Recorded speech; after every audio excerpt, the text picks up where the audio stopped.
We know that supply of food or other article for human consumption are other than alcoholic liquor for the human consumption are also appeared under composite supply. And whenever the composite supply is to be taken place, composite supply means it's include both supply of services and supply of goods. Now,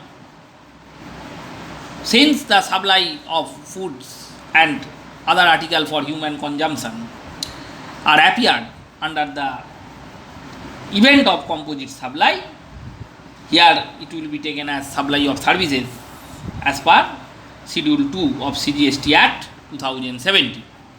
Now, the question is that food supplied in a restaurant has facility of air condition.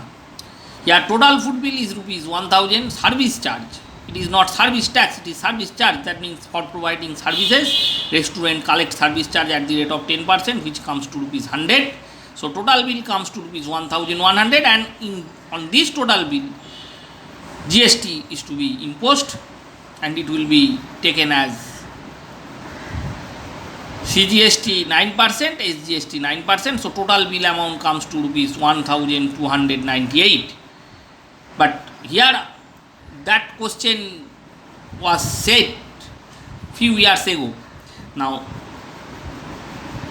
in the recent scenario, here the rate of GST for these services are to be taken as 5%. And if the rate of GST is to be taken as 5%, the CGST will be 2.5% and SGST will be taken as 2.5%. So here the rate of GST needs some adjustment. Here CGST will be 2.5%, SGST will be 2.5%. So here total amount of GST needs to some change. Here on rupees 1100, 2.5% is to be charged for CGST. On 1100, 2.5% is to be charged for SGST, and total bill is to be calculated after charging CGST and SGST both at the rate of 2.5%. Here in the note it has been stated that supply of alcoholic liquor for human consumption will not considered as a service as per the GST norms. Alcoholic liquor for human consumption, on alcoholic liquor for human consumption, there will be state tax, there will be VAT, etc. So alcoholic liquor for human consumption does not appear under GST so it will continue to be taxed by the state in the manner currently being taxed.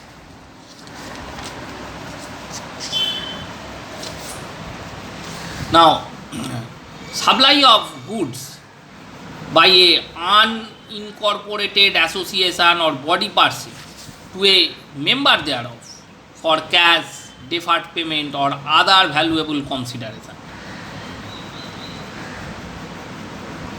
Here, example, a club has opened up a shop. The members can purchase various goods from such shop.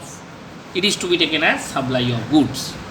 A local association supply tea, snacks to its member during its meeting for nominal payment. It is also to be taken as supply of goods. So it has been clarified that supply of goods by any unincorporated association or body of person to the member thereof for deferred or cash payment, for deferred payment or cash payment, or for any other valuable consideration are to be taken as supply of goods.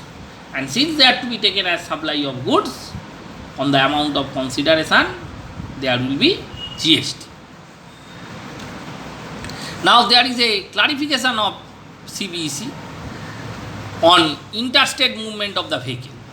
What is the clarification? That clarification of interstate movement of the various modes of conveyance carrying goods or passenger or for repair and maintenance by circular number 1/2017 of IGST dated on 7th July 2017, and as per that circular, this is the diagram from Telangana.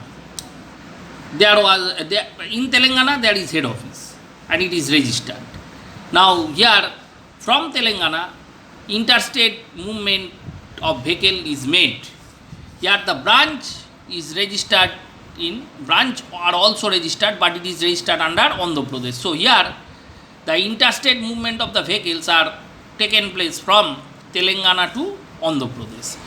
Now here whether it will be liable for GST or not, it has been clarified by CBSE. Here it has been stated that interstate movement of the vehicle shall be treated neither as supply of goods nor as supply of services, and therefore not be leviable to IGST. Here, since the movement is made from one state to another state, it will be under the criteria of IGST. But here it has been clarified by CBSE that whenever interstate movement of the vehicles shall be made, it will not be treated neither as supply of the goods or nor as supply of the services. Therefore, on such event there will be no GST.